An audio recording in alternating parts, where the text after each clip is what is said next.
Hey, discerned listeners, Love is Blind Season 3 post-season interviews. Let's watch. You have a huge dinner. Yeah, save your appetito. Save your And at the moment, did she react to that? So then she said, like, I guess I don't remember the order of events, but she's basically said, like, like, I haven't been eating today. All I've had is like a peanut butter and a piece of some peanut butter and something else. And I was like, why? And then she explained that.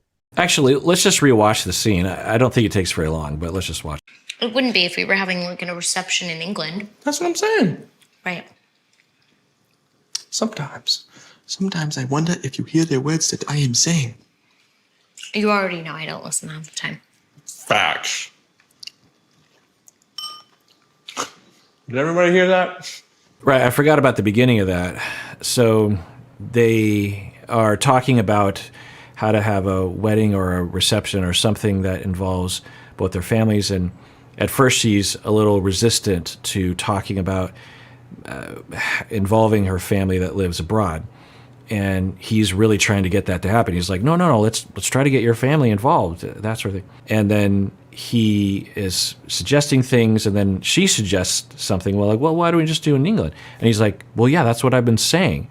And then he says, sometimes I feel like you're not listening to me, as a joke-ish, but I think trying to say something. And then she says, well, I don't listen to you. And he says, facts. Did everyone hear that? Yeah, that's true. So this is that playfulness that they get into where they start to play fight, but I think there might actually be some passive aggression in there. You just talk a lot of coal. I talk a lot of coal? Mm-hmm. What does that even mean? Like a lot of it is just like you like either breaking out in song, dropping some bars.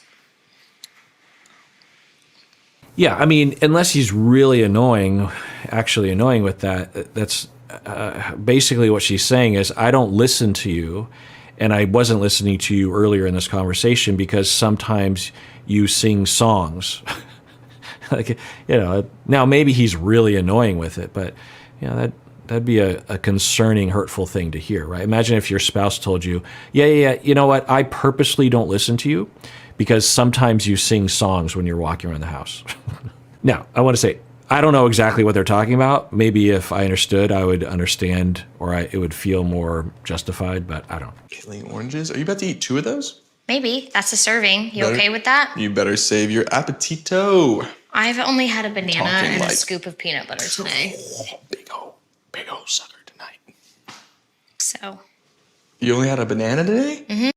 Yeah, let's rewind this, but it's just, I don't think I've ever watched a scene so many times of any TV show, let alone on this YouTube channel, but it's just so interesting because I think I said this before, but as a therapist, I hear them tell me the story later on when they're in therapy or even in individual therapy, but I don't usually get to see it, right? Because we hear both of their narratives, and it's interesting how they're both essentially right about it, right?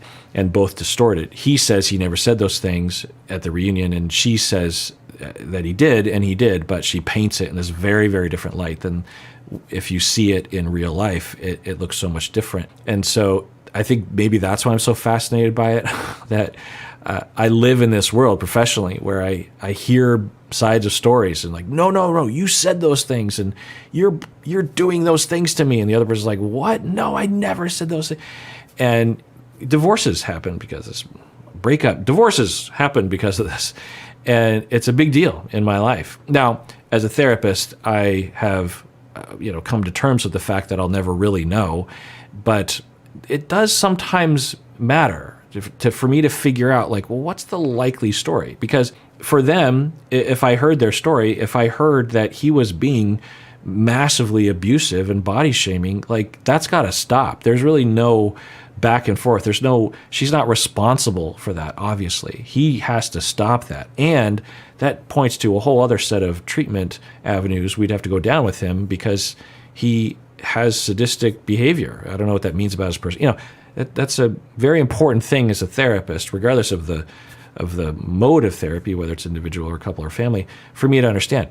Whereas if it's his story that he never said those things and she's either making it up or delusional or borderline delusional, then that's a whole other set of treatment avenues that we'd have to go down, because we can't know anything she's saying is truthful or remembered correctly or not made up because she's psychopathically trying to lie about things and paint someone in a certain direction. Or other options where it did happen, but it was very different than that. It's important for me to know what I think really happened so that I know where to go. Now, sometimes if I really can't figure it out, which is a good percentage, maybe 25% of the time, 10% of the time, particularly in the beginning of treatment, because I don't know people well enough, I just do all the avenues. I just say, well, let's go down this way a little bit and see how that goes. Let's go down this way and just kind of cover our bases. This episode is sponsored by BetterHelp. Unfortunately, life doesn't come with a user manual. Navigating all the various challenges we face can make you feel unsure or stuck in place, whether it's a relationship or going through grief or considering a new career. And, generally speaking, a therapist can really help with that by helping you to explore your feelings and by giving you the space to clarify what you want to do. In my life, I can't imagine where I'd be without the therapy I've had. During some of the biggest moments of my life, therapists have been there for me, to slow me down, to listen to me, to help me explore. Well, that's where BetterHelp comes in. As the world's largest therapy service, BetterHelp has matched 3 million people with professionally licensed and vetted therapists available 100% online. Plus, it's affordable. Just fill out a brief questionnaire to match with a therapist. If things aren't clicking, you can easily switch to a new therapist anytime. It couldn't be simpler. No waiting rooms, no traffic, no endless searching for the right therapist. Learn more and save 10% off your first month at betterhelp.com/Kirk. That's BetterHelp, HELP.com/Kirk. Maybe. That's a serving. You okay with that? You better save your appetito. I've only had a banana Talking and like- a scoop of peanut butter today. Big ol' sucker tonight. So, You only had a banana today? Mm-hmm. Why? I could I offered definitely you a tell you, but I poke probably bowl. shouldn't. Yeah, all of this is very familiar since I've watched the scene so many times. I won't watch the rest of it, but, in case you were wanting to be reminded of it, let's go back to the interview. Like, don't you Wait. have a husband? Like, Wait, you haven't gone on a date since the show? no, hell no. What? Look at this. I'm like the worst, Amanda. I literally just I'm still sitting here talking about my exes, both of them. You know what I mean? It's just I just am not I want to find someone that's just different. I don't want to repeat of this all over again. Okay, so he has said he hasn't dated since the show, and I think a lot of people would say that's healthier than if he had been dating, and I will say not necessarily. He can do what he wants to, obviously. There's no reason for him to date. I think it sounds like it's healthy for him not to be dating right now, but I just want to say that we tend to have this weird pseudoscientific notion that somehow after a breakup, particularly if it's difficult, that you should refrain from dating afterwards. There's a lot of nuance there. It could be destructive to you and to others, but it doesn't necessarily mean that. But anyway, he's saying that he wants to find someone different.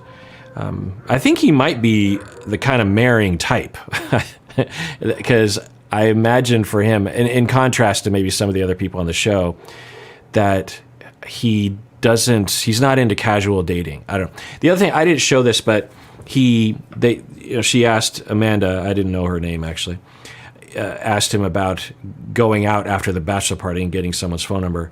He continued to deny that. I mean, given how credible he seems to come across, I think it's more likely that he's telling the truth, but I don't know. I mean, I've talked about this before. I won't belabor it, but I could see a scenario where he says to her. So I guess I have to modify my conspiracy theory if what we hear from before this point, everything was true, that he and Zenab had a conversation two days before the wedding, saying that they were going to date after, but he was going to say no.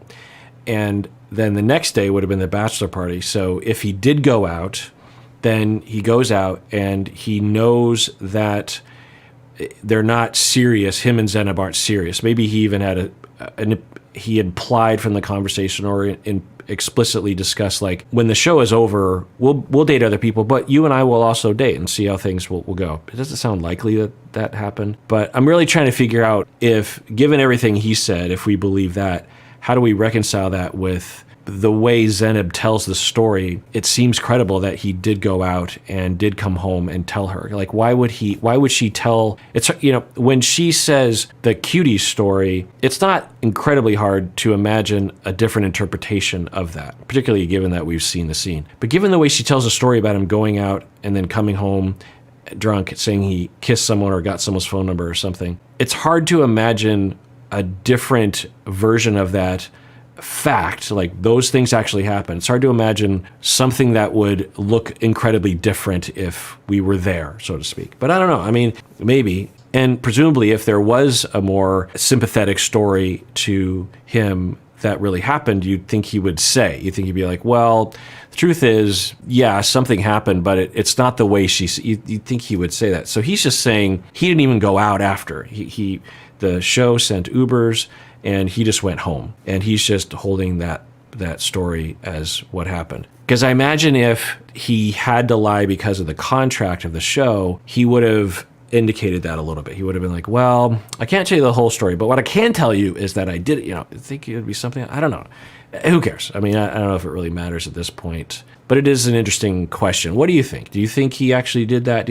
Now, we have data demonstrating that Zenib, at least from the consensus narrative about what really happened, that Zenib will distort and believe things that happened that didn't necessarily happen, or they happened, but the meaning of it was very, very different. So I guess if I was to put money down on something, I guess given the entirety, I would say it's more likely that his story is closer to the truth. Maybe not the truth, but closer than hers is. But who knows? I mean, he could be lying. We could also see a scenario where he's like, look, I'm willing to be honest about a lot of these other things, but I can't let it get out there that I basically cheated on her. So there's a possibility that what happened was, and I could totally see this happening, that he and Zenib had committed to still being in a relationship and dating after the show was over. He goes out, he gets drunk, and he is in a mode, and he's like, ooh, let's keep the party going. I'm texting.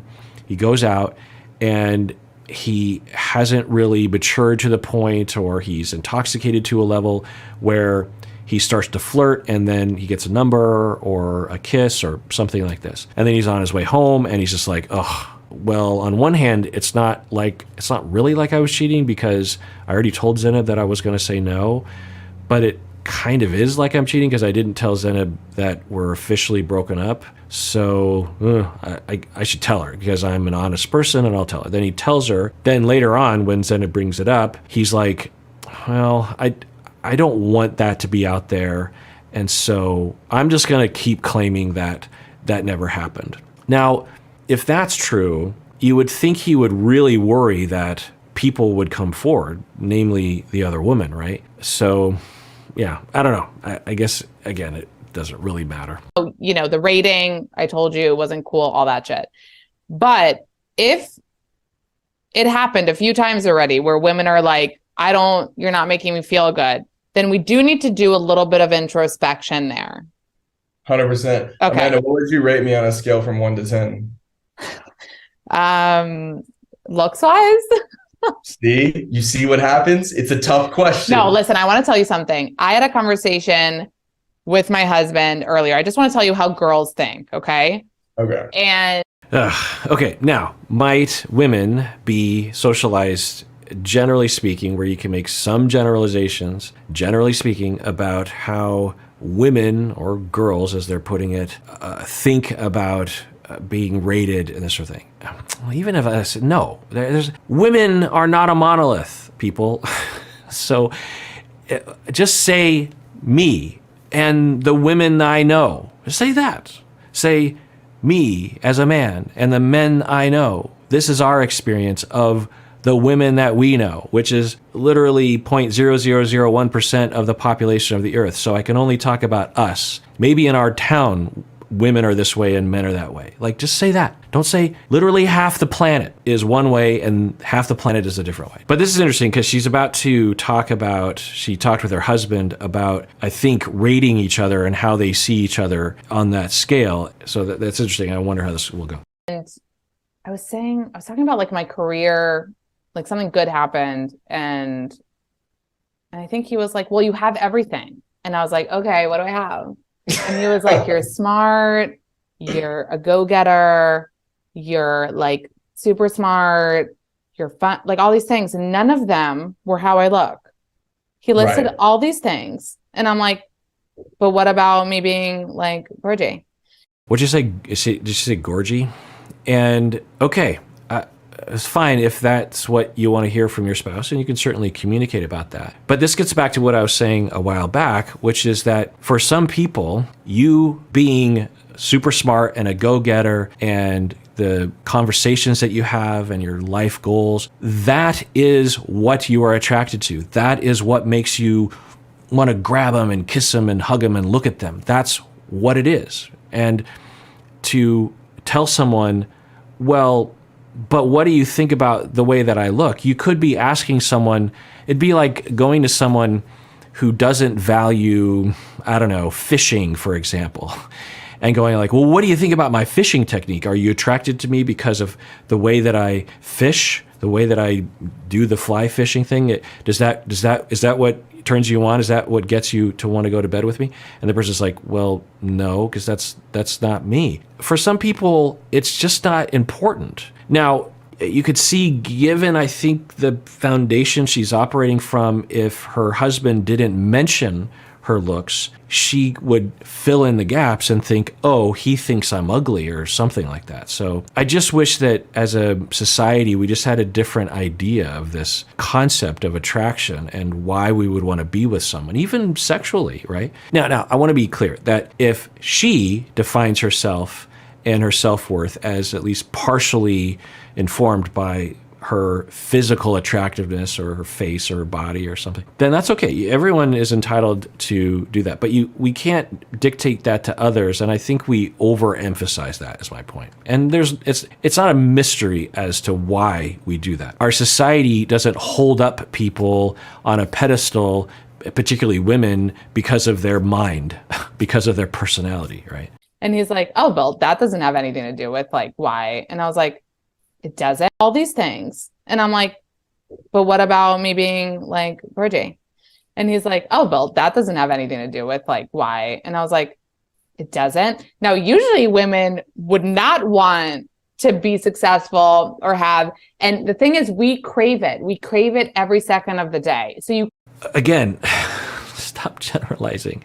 Now, for many women, maybe on average, bell curve wise, because the other thing I just want to throw out, there's so many things, but there are many men who define themselves by the way that they look and have a tremendous amount of self-esteem, healthy or not healthy wise, along those lines. So this notion, and there are men who have major body issues. There are men who experience fat shaming and body shaming and eating disorders. I've treated men with eating disorders. Of course, that happens, right? Men and women aren't different species of animal. They're the same animal. There's just slight possible differences. So anyway, I don't know how many people agree with me on this.